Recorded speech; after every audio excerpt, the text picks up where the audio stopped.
Whether we are there or not, ITSP Magazine still gets the best stories. Plenty of conferences and events spark our curiosity and allow us to start conversations with some of the world's brightest minds. In person or virtually, Sean Martin and Marco Ciappelli go on location and sit down with them at the intersection of technology, cybersecurity, and society. Together, we discover what the synergy of these three elements means for the future of humanity.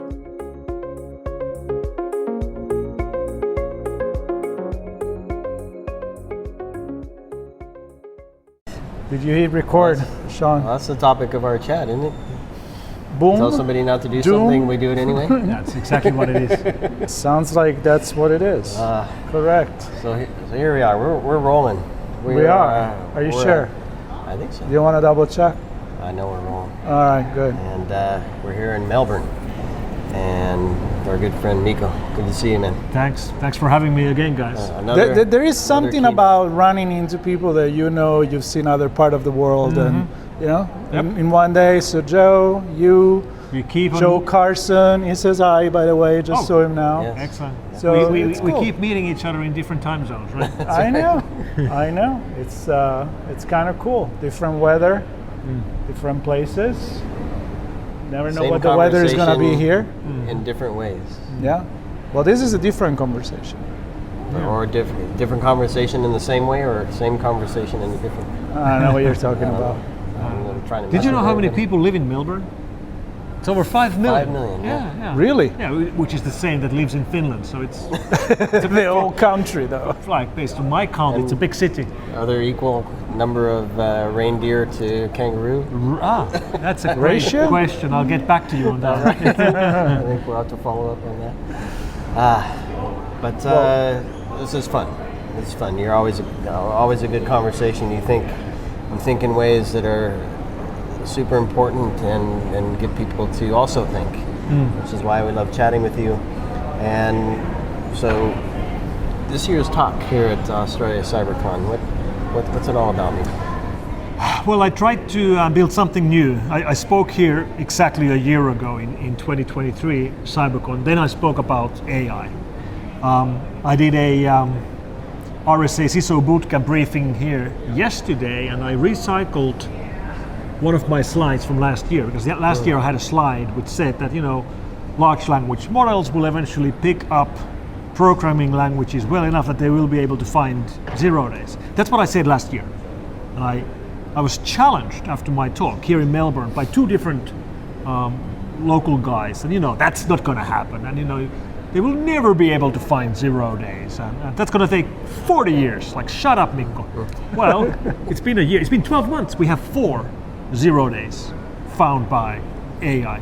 Two of them by Google, one of them by Grosspol, one of them by this Indian researcher. So it's happening. But I didn't want to do a keynote on the big stage about the same topic. So I'm not going to do just an AI talk. I wanted to expand a little bit about it. So my title for the keynote in Australian Cyber Conference 2024 is going to be We Can't Go Back. It's about how once we invent something, we are stuck with the invention. We cannot uninvent things. Even if the invention turns out to be a bad invention, we're stuck with it. And every technological revolution brings us benefits and problems, and we can't get just the benefits. And then in my talk, I go through a gazillion different examples on how this actually works out in probably the guy invented the wheel. Somebody was like, what the hell? Yeah. I just run on my feet. That sucks. A lot of people have died because of the innovation. So. But yet, we're still how many using times it. have we referenced the tracks and like from Pompeii, where the distance of the wheels between the carriage became the distance of the wheels on the right. on the Apparently. train? I'm not sure that's I don't the know. truth. But anyway, it's stick. But Technology stick. I was just recently there, and the tracks from those wheels are very prevalent in Pompeii.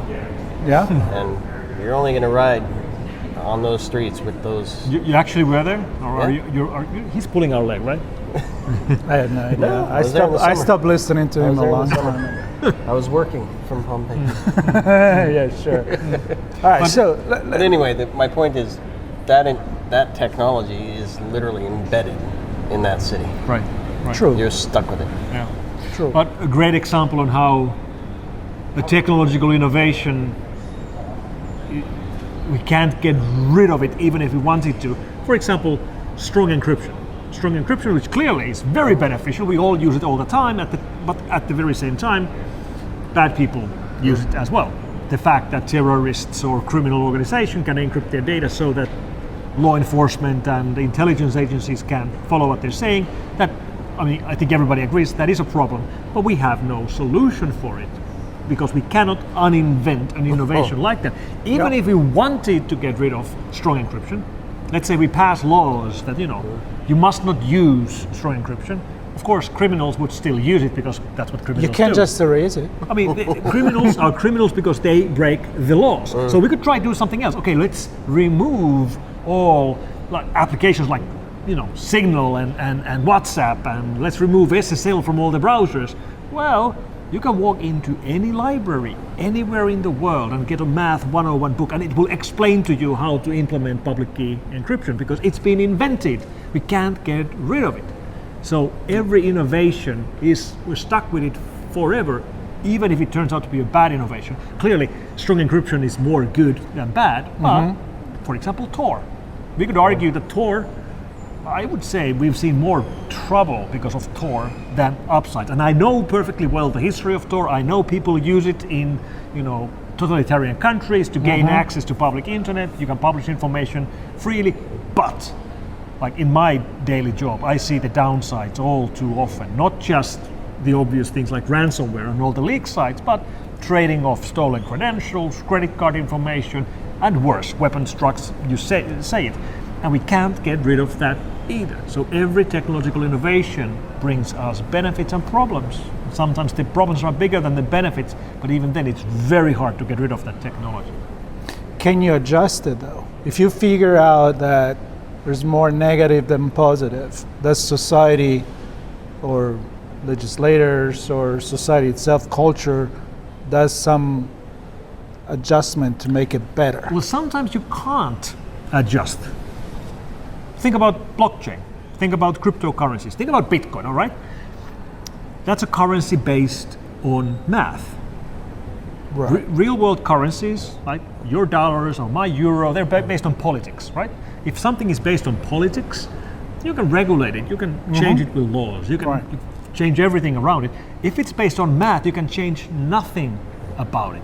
Math doesn't care about your laws and regulations. It's sort of like if a country could pass a law which would change the value of pi or p. So instead of 3.14, we could pass a law, it's 4.14. We could pass a law like that, it changes nothing. You can try to allow it, but you can't change it. We can try to regulate blockchain traffic or Bitcoin traffic. Right.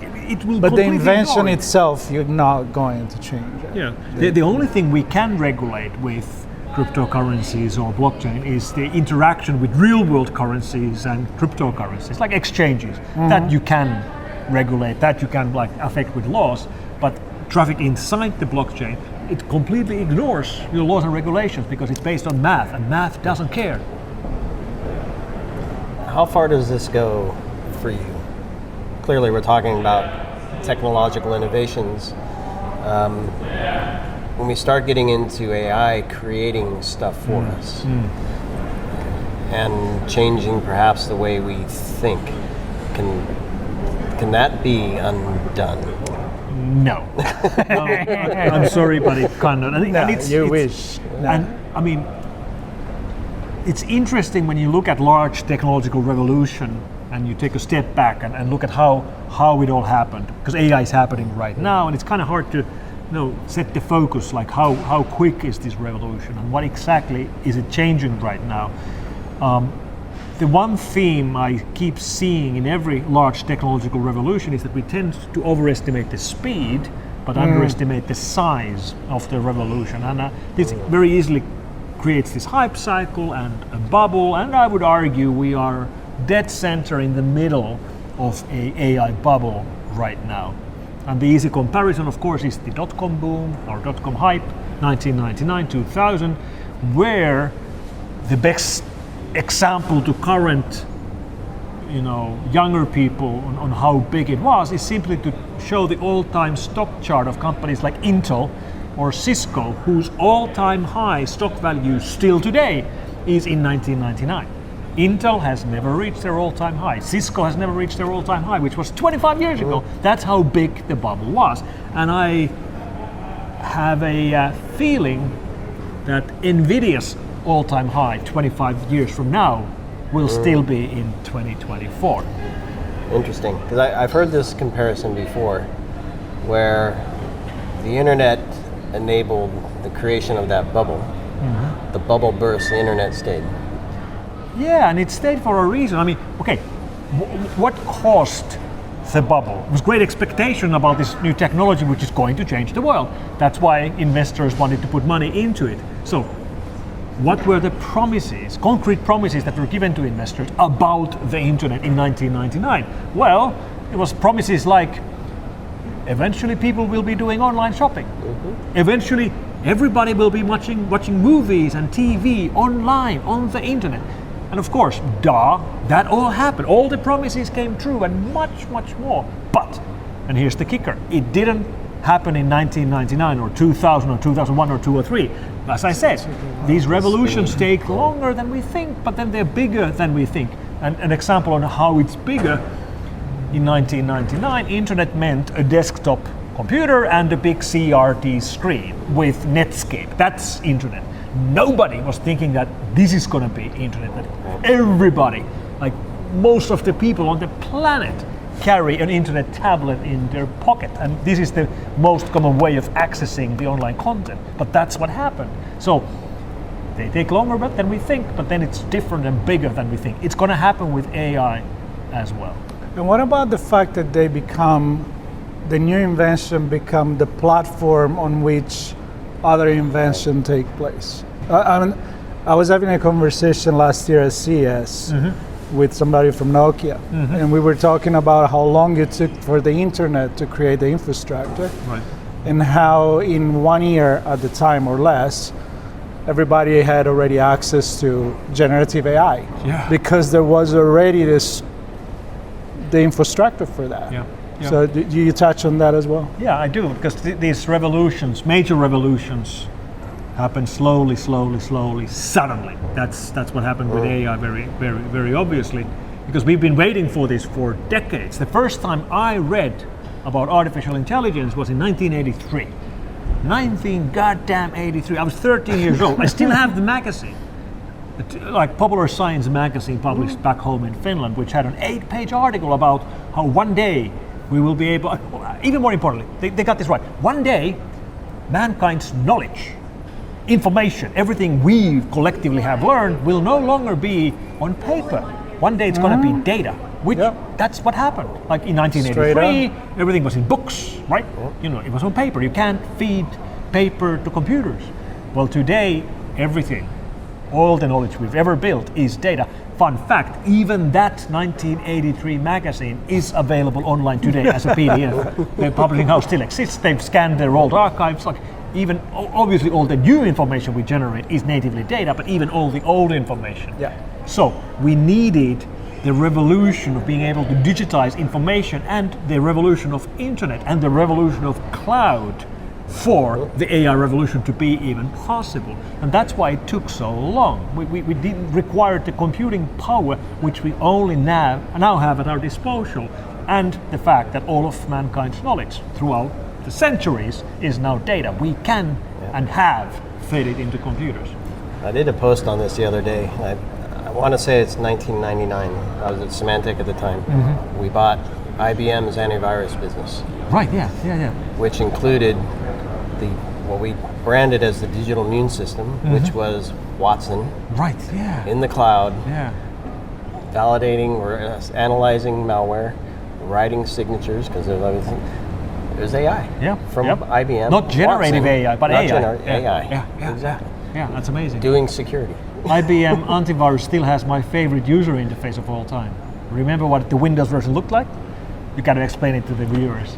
I'll let you do that. They had a Windows box, a user interface which had a massive button, one button, which is press here to scan your system. To make it as easy and as obvious as possible. You start the antivirus, there's one button and you press it and it scans your computer. Beautiful. That's it. That's all you had to do? It gets the user interface and user experience reward from me.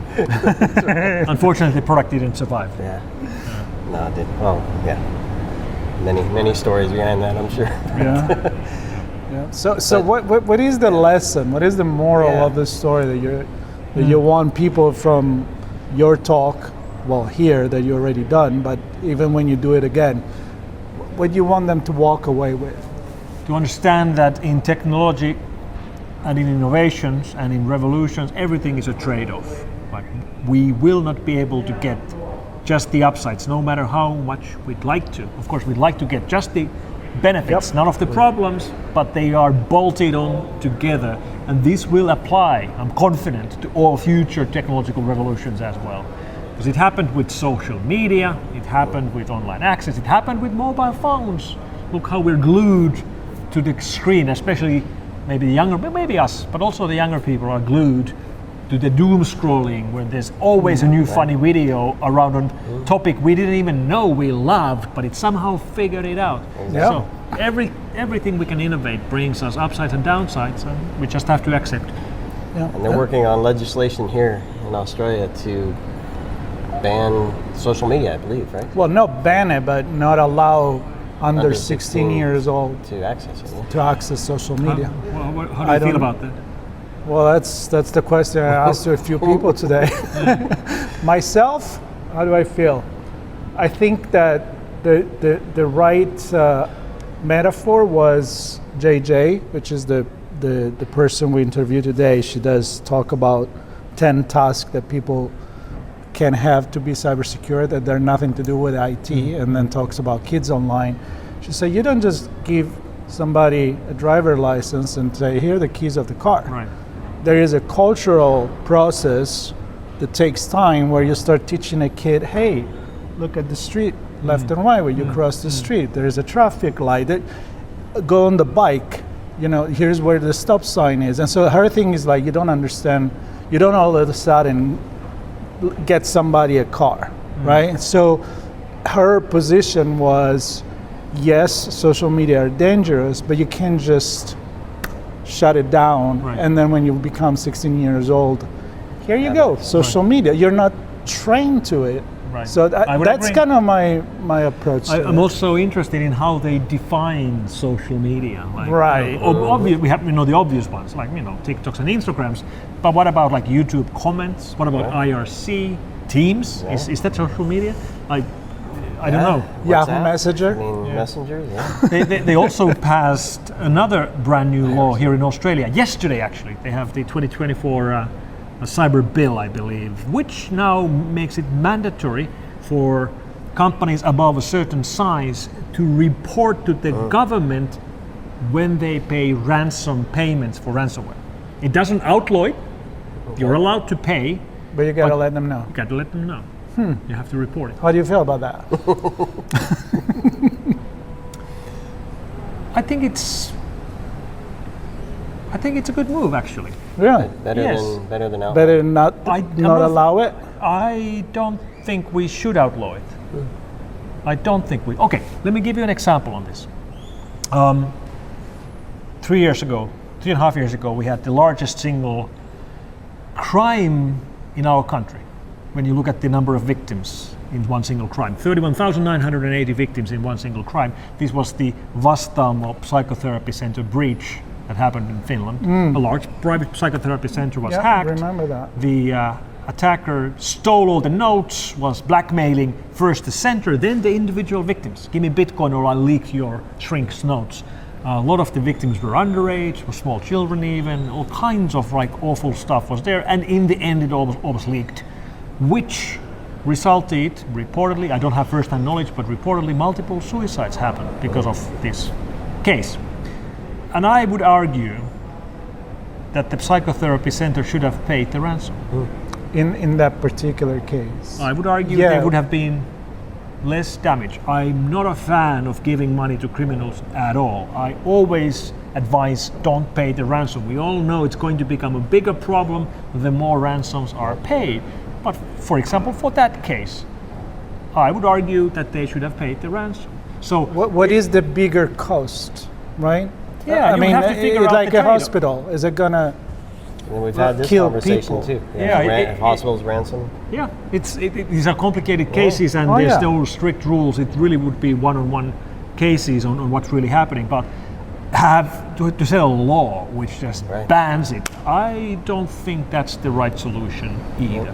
Which brings you back to the beginning, I think, of when you invent something, bad or good, you can't just forget about There's it. several innovations in play with ransomware. We had to innovate strong encryption. It wouldn't work without strong encryption. Right. We had to innovate Tor, that's where the leak sites run, and of course cryptocurrencies, because that's how they collect the payments. So, yep, these technologies can be used to build great things or to build awful things. Yep. And there's always been historically some people, like you can see it now with artificial intelligence, generative AI, and maybe the actors that don't want to clone their voice or their image, the writers. The Ludities back during the Industrial Revolution, they went and crushed the machine. Yeah. But guess what? They're still machines, and AI is still there. So there is always going to be a resistance, and it's understandable. Yeah. Somebody may lose a job. But to try to stop progress, is that another lesson there? In most languages, the word for computer comes out of Latin, computare, which means to calculate. So in English, computer is a calculator, right? Yep. In other languages, like of Deutsch, in German it would be a Datron, a data handling machine. In Norwegian it would be data machine which has information. But in Finnish, my home language, it's tietokone, which means knowledge machine. It's the machine which knows. And I've worked like with that. computers all my life, and computers have known nothing. They've only done exactly what you tell them to do. Right. And now, finally, that's starting to change, isn't it? Now we are actually building Knowledge. devices that know. Even better, if you remember how Douglas Adams explained in Hitchhiker's Guide to Galaxy, a guide that everybody has in their pocket, which has answers to everything. We've built that. You have it. You have it in your pocket. It's real. Isn't it wild? We are living in the future, guys. But the future has upsides and downsides, and we can't just get the upsides. And the future is now. The future's now. Future's now. That's the theme here. That's the theme of the conference. Is that how you're going to wrap this? I don't know. We can keep talking. I'm fine to keep Cool. going. I'm cool. I don't know. I think Mikko has You something to do. heard it here first. Future's now. The future is now. All right. Well- I think, clearly we could talk to you for hours, Mikko, but we won't keep you. We'll let this ruminate for folks and scare many of them, I'm sure. There was nothing scary here. It's all true. Well, just the idea that you can't go back. Yeah. Right? That there's no eraser. There's No time machine. no time machine. No going back. Well, you're already in the future, and then in the present, and then in the future, and then in the present, and you can go back in the past. Maybe this is why I like retro gaming so much. That takes you back It does. to a more innocent time. What's your favorite one? I'm very, very much into pinball nowadays. Okay. Pinball. Very retro. I actually play competitively. I just participated in the Finnish championship last weekend, so yeah. No I way. try, yeah. We have a tradition. We do. When we go to RSA conference, I don't know if you've ever been in San Francisco, there is a museum of arcade game, Yes. right? Yeah, And they have a lot of pinballs. Yes, they do. And so we go there and we challenge each other. I usually win. Okay, next I'm time. not champion. Are you I'm not inviting me next time? We are. Okay. We want to see Absolutely. a true I'll challenge you pro guys. All right. how plays pinball. I won't let you win, but we'll be beaten no less. I'll kick your ass. I'll kick your ass first and then yours. There you go. Thanks, I'll guys. take you up on that. All right, Mikko. Mikko, always a pleasure. pleasure. Thanks, man. Always great conversation. All right. And thanks And everybody. you guys stay tuned. There's more conversation like this coming up here from Melbourne, Australia. Stay tuned, subscribe, and we'll be right back with more. Sweet. Cool, love it. That's a great. Like, subscribe, and hit the bell. Exactly.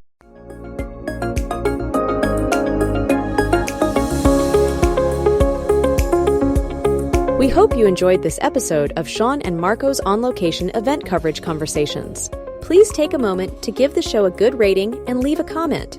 Remember to share this podcast with your friends, family, and colleagues. Come back for more conversations and follow Sean Martin and Marco Ciappelli as they continue their journey toward redefining cybersecurity and society.